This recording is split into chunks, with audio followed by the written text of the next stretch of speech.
कहानी की शुरुआत एक व्यक्ति से होती है जो घने जंगल में बेतहाशा दौड़ रहा है। वह हर दिशा में रास्ता तलाशता है, लेकिन चारों ओर फैला जंगल और भी सघन होता जाता है। उसकी सांसें तेज हैं और चेहरे पर घबराहट साफ झलकती है। हर कदम के साथ उसे लगता है कि बाहर निकलने की कोई उम्मीद नहीं बची है। जंगल की रहस्यमयी चुप्पी और बढ़ती घनीभूतता उसकी बेचैनी को और बढ़ा देती है।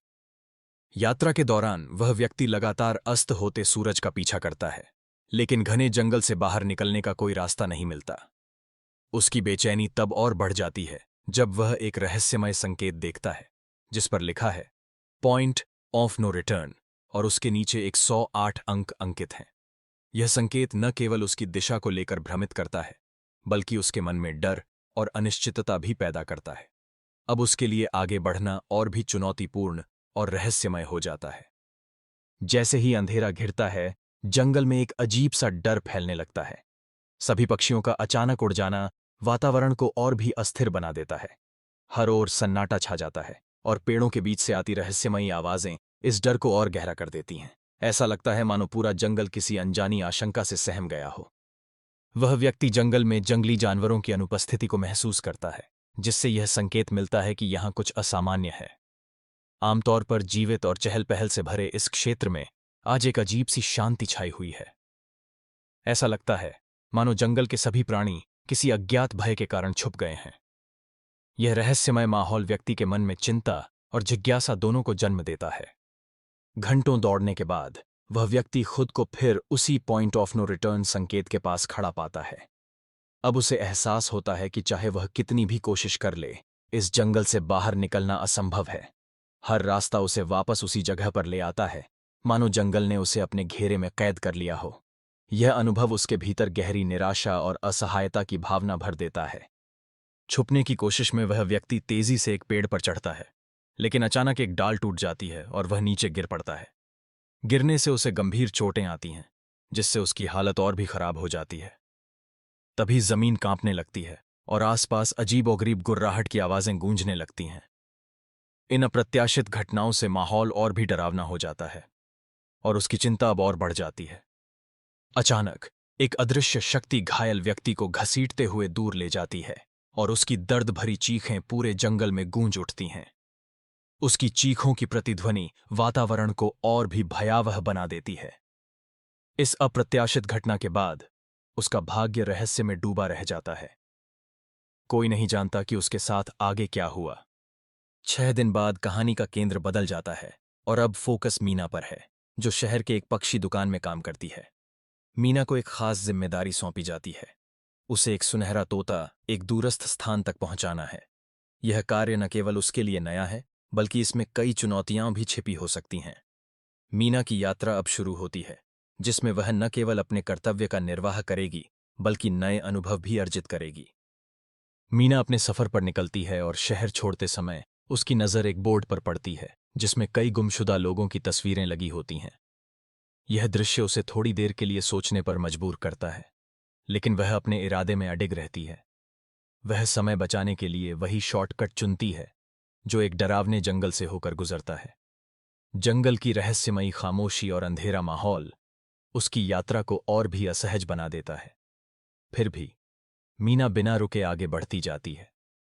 मीनू घने जंगल में रास्ता भटक जाती है और अचानक उसका मोबाइल फोन सिग्नल खो देता है। उसकी कार का रेडियो भी काम करना बंद कर देता है, जिससे वह पूरी तरह से बाहरी दुनिया से कट जाती है। कुछ ही देर बाद उसकी car point of no return नामक बोर्ड के पास जाकर रुक जाती है। असहाय महसूस करते हुए मीनू मदद की तलाश में कार से बाहर निकलती है और अनजान रास्ते पर आगे बढ़ती है। मीना जब अपनी कार के पास लौटती है तो उसे वहां अपनी गाड़ी नहीं मिलती।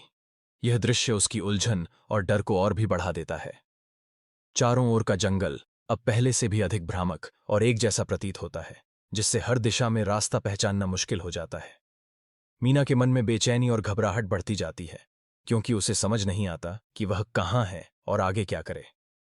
जैसे जैसे अंधेरा गहराता है, अचानक पक्षी घबराकर उड़ जाते हैं और जमीन कांपने लगती है, जिससे मीना का डर और बढ़ जाता है। इसी बीच वह एक धुंधली आकृति को देखती है और उसके पीछे दौड़ पड़ती है, लेकिन जब वह वहां पहुंचती है तो उसे कोई दिखाई नहीं देता। मीना की बेचैनी अब और भी बढ़ गई है, क्योंकि घटनाएं उसकी समझ से बाहर होती जा रही हैं। मीना घने जंगल में दौड़ती एक वृद्ध महिला को देखती है और उसकी ओर बढ़ती है। महिला की तेज चाल और रहस्यमयी व्यवहार मीना की जिज्ञासा को और बढ़ा देता है। पीछा करते करते मीना खुद को एक बड़े रहस्यमय कमरे के सामने पाती है, जो पेड़ों के बीच छुपा हुआ है। यह कमरा बाहर से जितना साधारण दिखता है, भीतर से उतना ही रहस्यपूर्ण और अनजाना प्रतीत होता है। मीना के मन में कई सवाल उठते हैं कि आखिर यह महिला कौन है और यह छुपा हुआ कमरा किस लिए है। अजीब से कमरे के भीतर मीना की मुलाकात एक वृद्ध महिला मैडलिन और दो अन्य लोगों, कियारा और डैनियल से होती है। वे सभी मीना से आग्रह करते हैं कि वह एक बड़े दर्पण के सामने खड़ी हो जाए। कमरे में एक अनजानी आहट महसूस होती है, जिससे सभी की चिंता बढ़ जाती है। जैसे जैसे वह रहस्यमय चीज पास आती है, माहौल और भी गंभीर हो जाता है। मीना के लिए यह अनुभव असामान्य और रहस्य से भरा हुआ है। समूह यह बताता है कि वे रहस्यमय प्राणियों द्वारा देखे जा रहे हैं, जिन्हें वॉचर्स कहा जाता है।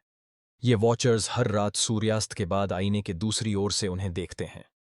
उनके अनुसार इन प्राणियों की उपस्थिति केवल रात में ही महसूस की जा सकती है। समूह के सदस्य इस निगरानी को लेकर चिंतित और असहज महसूस करते हैं, क्योंकि उन्हें नहीं पता कि वॉचर्स का असली उद्देश्य क्या है।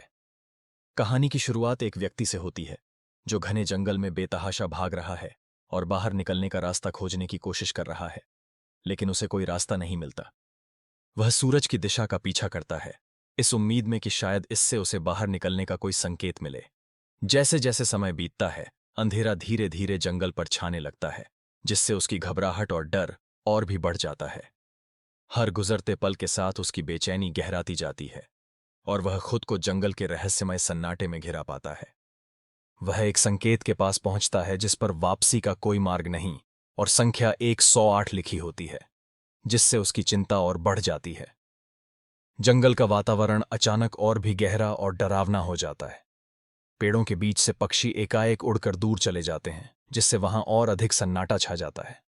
यह सब कुछ उसे आगे बढ़ने के निर्णय पर पुनः विचार करने के लिए मजबूर करता है। कई मील की यात्रा के बावजूद उस व्यक्ति ने देखा कि जंगल में कहीं भी जंगली जानवरों की कोई आहट नहीं है।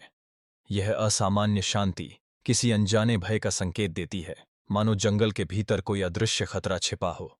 इसी डर से वह व्यक्ति रुकने की बजाय लगातार दौड़ता रहता है। उसके मन में यह सवाल उठता है कि आखिर ऐसा कौन सा भय है जिसने पूरे जंगल को खामोश कर दिया है। आखिरकार वह खुद को फिर से उसी पॉइंट ऑफ नो रिटर्न संकेत के पास खड़ा पाता है, जिससे उसे एहसास होता है कि यहां से भागना असंभव है। वह छिपने के लिए कोई जगह ढूंढता है, लेकिन उसकी कोशिशें व्यर्थ जाती हैं। मजबूरी में उसे एक पेड़ पर चढ़ना पड़ता है ताकि वह खुद को सुरक्षित रख सके। यह स्थिति उसकी असहायता और घबराहट को और गहरा कर देती है। पेड़ की डाल टूट जाती है, जिससे वह नीचे गिरता है और उसे गंभीर चोटें आती हैं। घायल अवस्था में वह जमीन पर पड़ा रहता है। तभी अचानक धरती कांपने लगती है। आसपास से अजीबोगरीब गुर्राने की आवाजें सुनाई देने लगती हैं, जो आसन्न खतरे का संकेत देती हैं। यह माहौल और भी भयावह हो जाता है, क्योंकि वह न तो उठ सकता है और न ही भाग सकता है।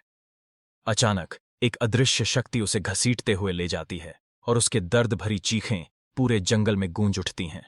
वातावरण में डर और रहस्य का माहौल छा जाता है। 6 दिन बाद कहानी का केंद्र शहर में एक नए पात्र पर आ जाता है, जो अपनी सामान्य दिनचर्या में व्यस्त है। इस बदलाव के साथ ही दर्शकों के मन में कई सवाल उठते हैं कि जंगल में वास्तव में क्या हुआ था और आगे क्या होने वाला है। मीना एक युवा महिला है जो पक्षियों की एक दुकान में काम करती है। एक दिन उसके मालिक उसे बुलाते हैं और एक खास जिम्मेदारी सौंपते हैं। मालिक मीना से कहते हैं कि उसे एक सुनहरा तोता शहर से दूर एक स्थान पर पहुंचाना है। यह कार्य उसके लिए नया और चुनौतीपूर्ण है, लेकिन मीना अपने कर्तव्य के प्रति समर्पित है। वह इस जिम्मेदारी को पूरी ईमानदारी से निभाने का निश्चय करती है। मीना अपनी यात्रा की शुरुआत करती है और शहर छोड़ते समय एक बोर्ड पर लापता लोगों की तस्वीरें देखती है। यह दृश्य उसे थोड़ी देर के लिए सोचने पर मजबूर कर देता है, लेकिन समय बचाने के लिए वह जंगल के रास्ते शॉर्टकट लेने का फैसला करती है। घना जंगल उसके सामने फैला है और हवा में हल्की सी नमी महसूस होती है। मीना आत्मविश्वास के साथ आगे बढ़ती है। उसके मन में अपने गंतव्य तक जल्दी पहुंचने की इच्छा है। जंगल के घने हिस्से में मीना खुद को उसी रहस्यमय स्थान पर फंसा हुआ पाती है, जहां वह आदमी अचानक गायब हो गया था। उसके मोबाइल में नेटवर्क पूरी तरह से चला जाता है और कार का रेडियो भी काम करना बंद कर देता है। इस अनजान माहौल में मीना को घबराहट महसूस होने लगती है, क्योंकि अब उसके पास बाहरी दुनिया से संपर्क का कोई साधन नहीं बचा है। चारों ओर सन्नाटा और रहस्य का माहौल उसकी चिंता को और बढ़ा देता है। मीना रास्ता भटक जाती है और उसकी car point of no return नामक चिन्ह के पास अचानक खराब हो जाती है। मदद की तलाश में वह आसपास के क्षेत्र में घूमती है, लेकिन उसे कोई भी दिखाई नहीं देता। थक हार कर जब वह वापस लौटती है तो पाती है कि उसकी कार भी वहां से गायब हो चुकी है। यह अजीब स्थिति मीना के मन में डर और असमंजस को और गहरा कर देती है। मीना घबराई और उलझन में है, क्योंकि जंगल का दृश्य हर दिशा में एक जैसा और भ्रामक लग रहा है। जैसे जैसे अंधेरा गहराता है, उसकी बेचैनी और बढ़ जाती है। अचानक पक्षी घोंसलों से उड़ जाते हैं और धरती कांपने लगती है, जिससे उसका डर और भी गहरा हो जाता है। इस अनजान माहौल में मीना खुद को असहाय महसूस करती है और उसे समझ नहीं आता कि आगे क्या होगा। मीना को अचानक एक छायामय आकृति दिखाई देती है, जिसे देखकर वह तुरंत उसका पीछा करने लगती है।